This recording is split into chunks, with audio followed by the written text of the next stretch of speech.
I feel like we say this every week, but is this rock bottom? You are Locked On Yankees, your daily New York Yankees podcast. Part of the Locked On Podcast Network, your team every day. Welcome to Locked On Yankees, which is part of the Locked On Podcast Network, your team every day. Thank you for making us your first listen every day. I'm Stacey Gotsulias, and this episode is brought to you by Sleeper. Swing for the fences on Sleeper Picks, and you could win up to 100 times your money. Download the Sleeper app and use promo code Locked On, and you'll get up to a $100 match on your first deposit. Terms and conditions apply. Check out Sleeper today. Currently operational in over 30 states. With me, as always, is my producer, Steve Granado. Steve, interesting weekend, huh? Hey, Colorado is beautiful this time of year. Coming up on today's show, we have a preview of the series in Anaheim. Of course, the Yanks heading out to my neck of the woods to face off with the Angels over the next couple of days. We'll have some bold predictions for that series. We'll also talk about the minor leagues. Of course, they were shortened this week because of the All-Star break, but there were some really good performances in the Yankees system here over the weekend, and I got another unranked guy to talk about here for you guys today out of the bullpen. But of course, Stacey, we got to talk a little bit about this weekend, or a lot of bit about this weekend. Let's start with Sunday's 9-7 11-inning loss. I want to start positive. Is it okay to start positive? Is that okay? Can we talk about Gerrit Cole's, 2 hits, 6 innings of work with 11 strikeouts? What a way to come off of the All-Star break. He looks rejuvenated, and he really gave the Yankees a great effort yesterday. Yeah, and, it took him a while because he had tied Guidry on the Yankees all-time list of games with 10 strikeouts or more, and he did that a couple months ago, and he finally surpassed him in this outing with 11 strikeouts. And yeah, it's just what they needed. It's what you expect from Gerrit Cole, and I think Jeff Nelson and John Flaherty said that a few times during the game today, that this is the type of outing you expect from him. And, when Gerrit Cole has that kind of outing, you usually expect the Yankees to win. Well, they typically have. Mm-hmm. Like they have won those games. Entering it was 15 of whatever's 20 starts or whatever it was. They had really done a good job when Gerrit Cole was on the mound. He typically, save May, has given the Yankees a chance to win. But the bullpen, we were joking about it before the All-Star break, but at this point it's starting to become a serious concern. Yeah. Out of nowhere, seemingly, the bullpen just has not been able to do its job, and that's what happened here on Sunday. Yeah. The only one who did basically was Ian Hamilton, 2 innings, really good. But the rest of them, the hell's going on? I thought maybe the All-Star break would, they'd have the time off, they'd get the rest that they need, because we joked about how tired they were before the All-Star break and that they needed it. And I don't know. It's scary that this is. I know we're heading into the dog days of the baseball season, the dog days of summer, but it's hitting the Yankees bullpen way earlier than it usually does. Yeah, Tommy Kahnle struggled, Clay Holmes. I don't know. You have to go to these guys. There's no way around it. This is your bullpen, and for the vast majority of the season, the bullpen has been amazing for the Yankees. But suddenly, over the last week and a half, it has just been a nightmare. Out of nowhere. Like you said, Ian Hamilton looked good there. That's pretty much the only thing you can really take away.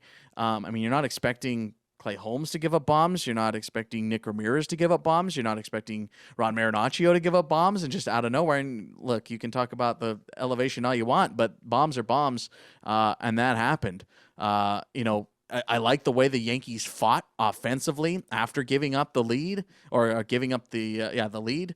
Harrison Bader with that big knock in the 9th inning. Oswaldo Cabrera with that big knock in the 11th, followed by Oswald Peraza with a good rip. Let alone just all the good offense to talk about, save Friday's game. It's I'm not doom and gloom, but I can take away some good stuff here this weekend, but most of it's offensively, which is the irony maybe of this whole thing. I know, like you expect us to be praising the bullpen because they've been the strongest thing of the season and the offense has been horrible. And you expect a team to win when they score 7 runs, and they just didn't do that on Sunday. And you mentioned let alone in that comeback style, like coming back and doing it in extras. Yeah. I mean, God, it was a crazy game. And the Holmes thing, gives up his first home run all season. Nick Ramirez gives up his first home run all season. It's like, what kind of a series is this? It's crazy. Yeah. And I don't know. It's just weird. It was a weird day. The whole thing made me uncomfortable because even when they when they went ahead, Talking Yanks put, Yankees are in the lead. And I quote tweeted them and I said, for now, as a goof. And then the Rockies did. Here we are. Yeah. Yeah. Tough one. Tell us how you're feeling about Sunday in the comments here on YouTube. Stacey, Saturday's win 6-3. I did want to praise Clark Schmidt. That was maybe the best stuff I've seen out of Clark Schmidt save what he threw 5 perfect innings for the Railriders last season. Yeah. He was throwing frisbees out there, man. On Saturday, 6 innings of work, 3 hits, 2 earned, a walk, and 8 strikeouts. That was maybe the best stuff we've seen of him out of the major league level. My goodness, man, that slider was filthy. His fastball was moving. Everything was going well for Clark Schmidt on Saturday. So, I mean, that's huge for, the argument to keep him in the rotation here. I really, really liked what we saw out of Clark Schmidt on Saturday night. Of course, Giancarlo Stanton, that big 3-run shot as a part of that 5-run second inning. Stanton looks more comfortable at the plate. He's always kind of got that herky-jerky type swing where it looks like his muscles are 15 times too big, probably because they are. But, I mean, it's great to see him get a hold of a couple. He just missed one on Sunday, by the way. Would have been a massive homer at the time. Yeah. Getting him that 3-run shot and that 6-3 win, and, of course, having that 2-run shot and a rather quiet Friday night, just 2 batters in, getting Gleyber on and then Stanton with that 2-run shot. So, Rodon didn't have his best stuff on Friday night in that 7-2 loss. 5 innings, 4 earned, 2 walks, and 6 Ks. But we're still waiting for him to come back around. Got to give him more than 2 starts here to really get a full spectrum look at what Carlos Rodon has done. Stacey, big news over the weekend. Saturday night, Josh Donaldson. It was kind of heartbreaking for me to watch him pull the leg like that running down to first, because that one really looked like it hurt pretty bad. And given the context of his season, given the context of what he said about his future of playing baseball, it's tough. I hope that's not the way it ends for him, because, I mean, we are in mid-July. Yeah. You don't know how bad this is. The MRI results as of this recording haven't come back, but I'm wishing all the best to Josh Donaldson. I hate to see him go down like that. In his absence, Oswald Peraza obviously called up here over the weekend. Boone's saying DJ is going to play the majority of third. How do you feel about DJ playing third in lieu of Donaldson? I'll get to the Peraza aspect of it in a second, but how do you feel about just DJ playing? DJ is looking better at the plate, so I don't mind it as much, but I just hate that we were all excited about. And when I say we all, I say Yankee fans on Twitter. We were excited that Peraza was getting the call up, but now it's going to be another one of these Peraza barely plays things. And what is the point of bringing him up? And then he showed in Sunday's game why you should bring him up for a couple of reasons. There was a good play he made at third. There was the stolen base that he made when they pinch ran him. There was the knock that he got in the 11th inning. And I get it, but it's just annoying. I want him to play. For the love of God, I want him to play. Yeah, I do too. DJ had a good weekend, that's for sure. Gleyber had a great weekend. So did Stanton, as we alluded to. I think Rizzo had a really nice at-bat there on Sunday. I think he's seeing the ball a lot better just by his body language. I can tell that he's seeing it well out of the hand. He's following it all the way to the glove. Like, he looks like his timing is on. It's just about getting it back around. He has had a couple little stretches here of, a little 4-game hit streak here in July. So hopefully he can start to build off of that. As far as Peraza is concerned, and especially that play on Sunday with him taking third, I'm not putting that at all on Oswald Peraza. I love the aggressiveness. Do you want him to make it safely? Of course. I like that call. I think it's a gutsy move, obviously. It's a gamble. It took a good play to get it done. It didn't take a perfect play, but it took a good play. He almost swam around it. So obviously, Peraza has growing to do in the majors, clearly. I think Bader's running mistake was way worse than So much Peraza's. worse. That wasn't even so close. much worse. Was the contact play on there? I have no idea. I've already made my grievances with the contact play here on this show. But yeah, I mean, I'm curious to see how Aaron Boone plays this, because Peraza's obviously got to get time. His early part of the season was incredible. His June and July has been marred by an ab injury. So we'll see. I mean, I know what I know about Oswald Peraza. I think he's an incredible ball player. I really like him. I love his swing. I've said it 100 times on this show. And I hope he gets at-bats. I think he deserves the at-bats. I thought he deserved the at-bats in April. Yeah. But here we are. Here we are. It's July, and we're talking about Oswald Peraza deserving at-bats. I don't know. But it's good to see, again, if you're trying to take a positive here, Stace, and I hope you can see through the 2 of 3 losses, that the offense, it's 3 games, and yes, Friday wasn't great, but it's nice to see some runs up on the board. Yeah, and not all via home run either, which is what we're always talking about, that they're always trying too hard to do that. Although I will say, I feel like if Rizzo gets a home run finally, because he hasn't hit one since May, that might actually get him on a roll. So let's hope he sometime soon gets a home run, because I feel like that's the big monkey on his back. Because as you said, he's had some stretches where he's had hits, but he's really, I feel like that's starting to bother him now that he hasn't had a home run in that long a time. Yeah, I think that's fair. We'll see. The Yankees head to Anaheim here for the next couple of days. It is hot here. Hot. 90 degrees hot. We got that heat wave, so the ball is flying here in Southern California. So we'll see how that all shakes out. We're going to preview that a little bit later. Of course, you can drop your questions for Fan Mail Friday down below here on the YouTube side. Of course, you can skip the line if you want to using subtext. Thank you to all our new subtext users. You guys are great, and I'm having a whole bunch of fun having tech conversations with you guys here over the last week or so. All the info is in the episode description down below. Stacey, we're going to step aside when we come back. Miners Monday, another edition.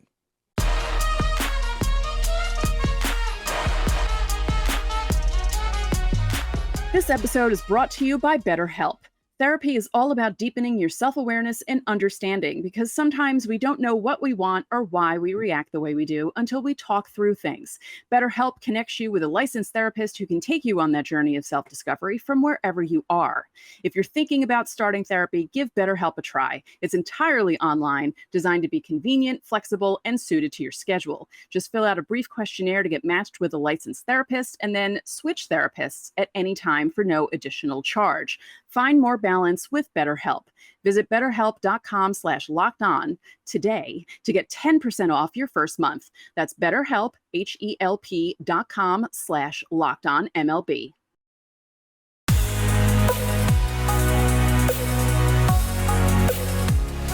Back here on Locked On Yankees. Hey, everydayers out there. You listen to us every day? We love ya.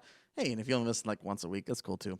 But to the everydayers out there, coming up tomorrow, we are going to be recapping the late game here against the Angels. Just as a reminder to everybody, when the Yankees are on the West Coast, that means you won't have episodes in your feed at midnight. They will be uploaded as soon as they are done and processed and all that good stuff. We have a bunch of post work and all that kind of stuff. So just so you know, it's not going to be out at midnight like usual, but it'll be up ASAP. You can catch that game and the entire series and the entire season on Sirius XM. As you guys already know, I was listening to John and Susan on Sunday, as a matter of fact.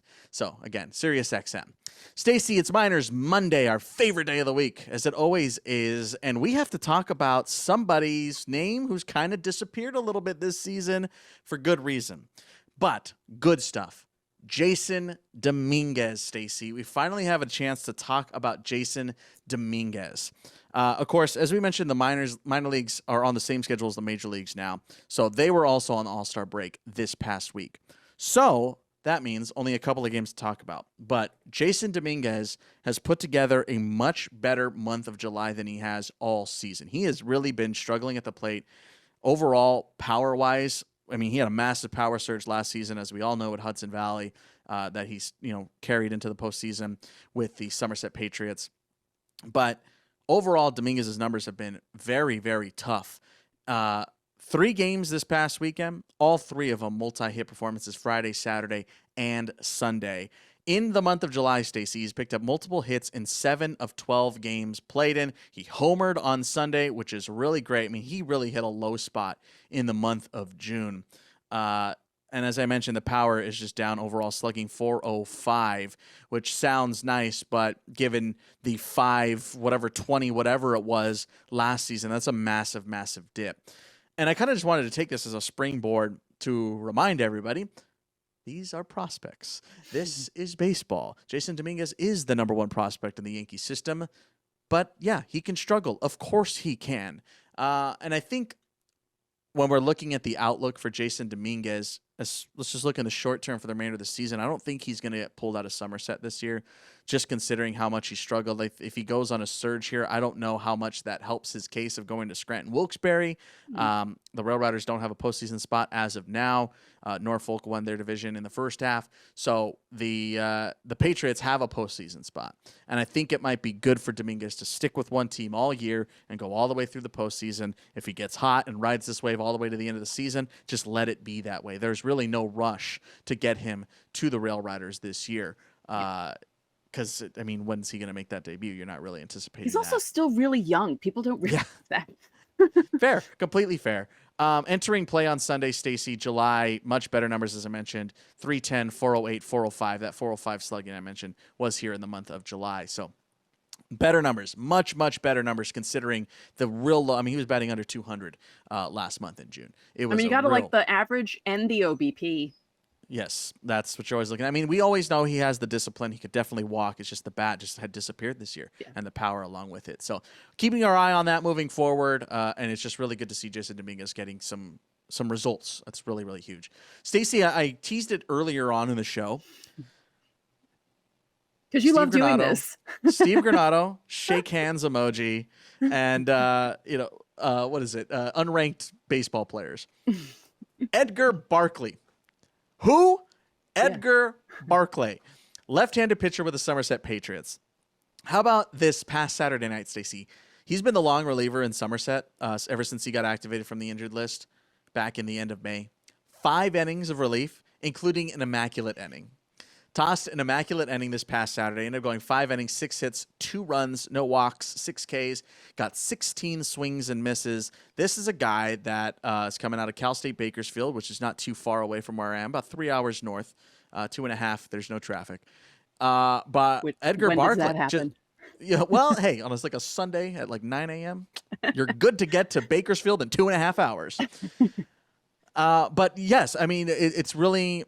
We don't give enough love to relievers here on the show. We try our best. So it's admittedly starting pitcher heavy, but Edgar Barkley has quietly been a dominant threat coming out of the Somerset bullpen this season. He was IL'd back in April, the first week of it, with some elbow inflammation. The Yankees wanted to take it very cautiously because obviously it's the elbow. He returned on May 31st, and since then he has been incredible. It's really impressive to see the numbers here this season. Fastball change, slider that he's working on, and I wanted to bring that into the conversation here, the slider. Again, we're talking about a double-A prospect here, so all his stuff's not going to be there. But I think this is also another good time to remind people how good the Yankees are at developing sliders. So if Edgar Barkley can be a guy that they can develop a slider with, you might see him sneak into the next rankings come the start of next season. Top 30 potentially. Maybe if you look at the Fangraphs top 50, you'll see Edgar Barkley's name in there. So that's what we do on Miners Monday, Stace, where we go, hey, this is the unranked guy that you haven't been paying attention to, the name you haven't heard of. Keep your eye on Edgar Barkley. We'll see how that slider develops. But by all accounts, he's just working on throwing for strikes. He's hoping his fastball gets a little harder. He's touched 95. He's mostly low 90s. So we'll see if that continues to progress. Stacey, a guy that we've talked about on a couple of occasions this year, Gerrit Serna had a huge weekend, massive weekend with the Tampa Tarpons. 2 homers and 7 RBIs on Friday in a ridiculous Tampa Tarpons victory. He leads the Florida State League in homers and RBIs, and he finds himself second in hits and slugging. Gerrit Serna, we've talked about him a couple of times. I am just waiting for that call. When is he going to get called up to Hudson Valley? Because it seems like he is ready. He just keeps on crushing Florida State League pitching. Very impressive. We did a whole episode on Gerrit Serna. I'm going to go ahead and leave the link to that down below, as a matter of fact, for that Gerrit Serna episode. So you guys should definitely check that out. And one more for us here today, Stacey. One of our subtexters texted us over the weekend. Debbie, love you, Deb. You're great. I love talking with you. Debbie asked us, hey, what's going on with Andres Chaparro? You guys kind of stopped talking about Andres Chaparro. Remember, Miners Monday was basically the Chaparro segment. Yeah. He obviously didn't keep at that torrid pace that he was in April. Definitely slowed down. Starting to pick it back up a little bit maybe here. Triple shy of the cycle on Saturday night. He ended up going 2 for 4 on Sunday with a double and an RBI. So this is for Debbie. Debbie, I'm letting you know. I did text you back, but Andres Chaparro, maybe he's starting to climb back around. Of course, he's a non-40-man player, so don't anticipate him getting a call here this season. But it's good to see that Andres is starting to swing it better again here in the dog days, as you mentioned, Stace. So good for Andres. This has been our Miners Monday segment, as we do every single Monday. Hit that subscribe button if you're new around these parts, of course, so you can see that every Monday. We check in on the Miners system. And you know what? Other Yankees podcasts, they ain't doing that, man. We out here. Stacey, we're going to step aside. Of course, we need to talk about this upcoming series in Anaheim and give you our bold predictions.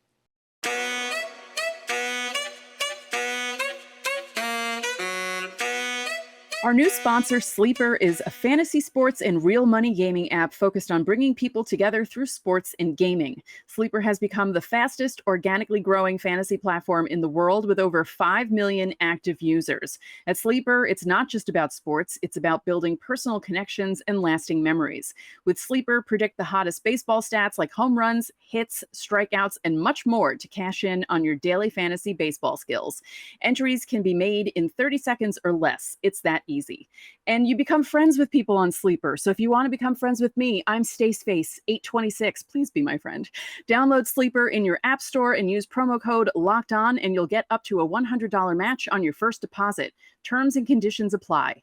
And you can see Sleeper's terms of use for details. Currently operational in over 30 states. So check out Sleeper today.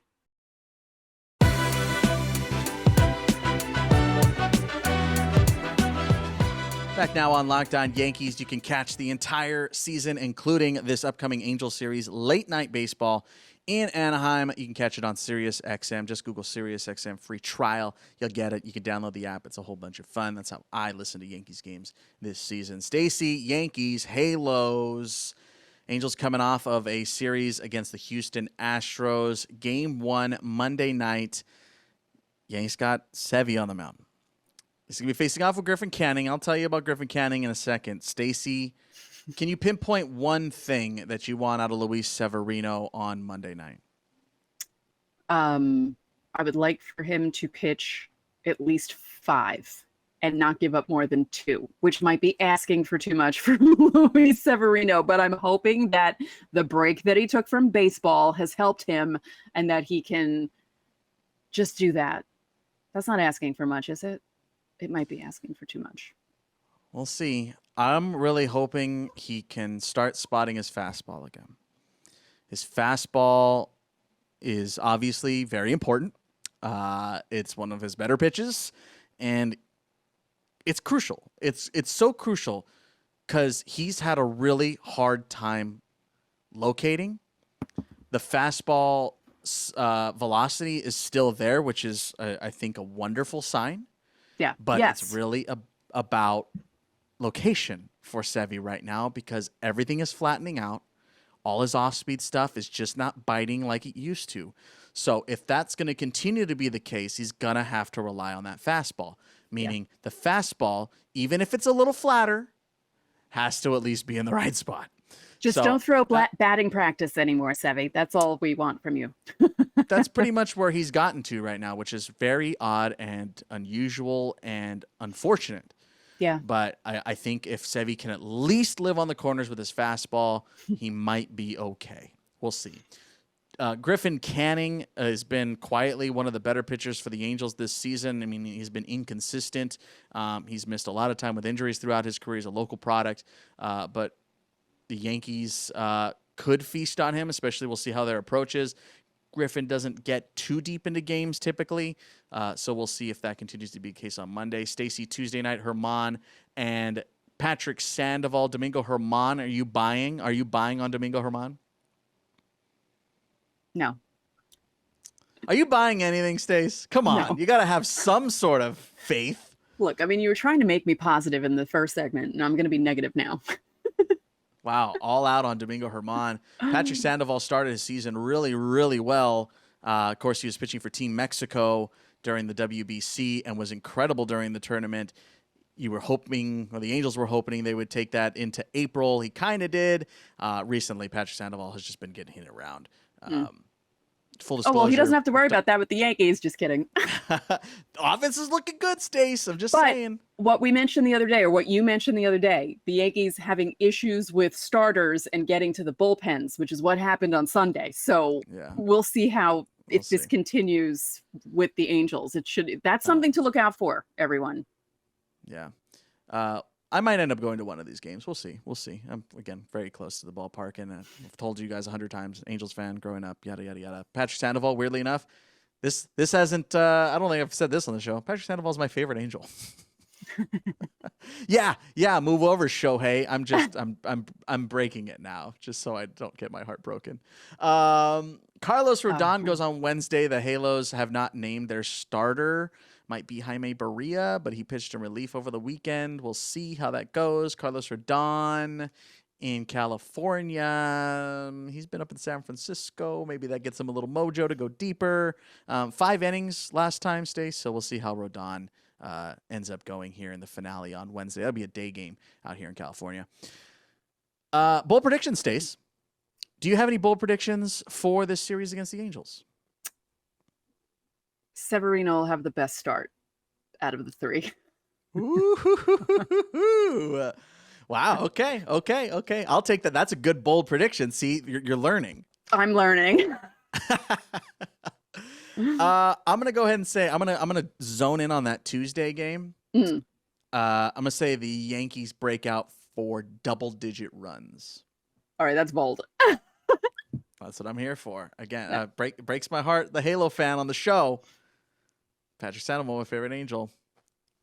Shatter it. Hey, that's good for the show. It's good for the show. It's good for Stacey. It's good for you guys at home. So that's what we're here to do. I say Tuesday they're going to have a nice little game and put up a cool 10 to 12 runs. You know, whatever. Just walk out of there. We'll see. Drop your bold predictions down below here on YouTube. Of course, if you're on the audio side, you can jump on over to the YouTube side. There's a link in the episode description. If you're on the YouTube side and you're like, I can't lock my phone while I'm watching on YouTube because I don't have YouTube Premium, you just take the audio version. We have an audio version everywhere. Just look it up. Stacey, drop the questions down below. You can drop questions. Did you know that? You can drop Fan Mail Friday questions. You've never done that. That would be funny if we answered those. Fan Mail Friday questions down below here on YouTube. You can skip the line by joining our subtext. And you get one-on-one text conversations with Stacey and myself. Whole bunch of fun. Been having a great time talking to Debbie. Having a great time talking to Ruben. Ruben's fun to talk to. Betty. Betty. I love Betty. Betty's the best. Jay. Who else? I'm thinking of all the people that we talked to. Yeah, there's a whole bunch of people over there. Thank you guys so much for being early adopters of our subtext. All right, that's going to do it for today's Locked On Yankees. I'm Steve Granado. And I'm Stacey Gatsoulias. We'll see you late tomorrow.